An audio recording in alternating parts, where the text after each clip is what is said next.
Hello, my name is Anna Huber, and this is my presentation on the brain and mind in split brain patients. This is for December 14th, 2023, at Liberty University in the Department of Modern Languages, in the class Applied Linguistics TESL 302. So, for this presentation, I'm going to be discussing two different trains of thought on minds in split brain patients. The first is Roger Sperry.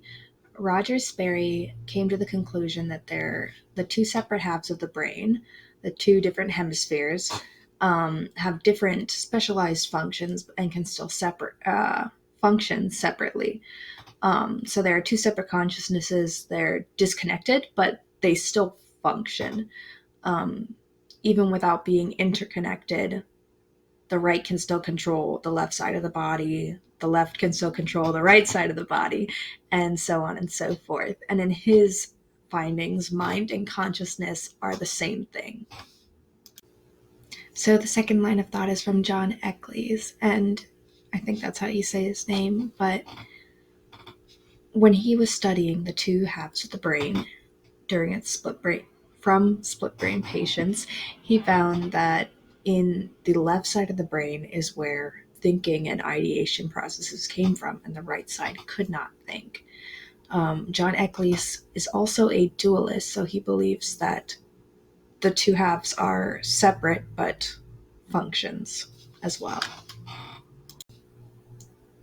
And in the end, I was also asked for my opinion. So I am under the impression that both men who studied this were very impressive, and there were many other people who also studied this. But I know that the halves of the brain control opposite sides of the body, and I'm sure that it's somewhere in the middle between those two lines of thought, um, where I fall on that large spectrum of understanding the mind. But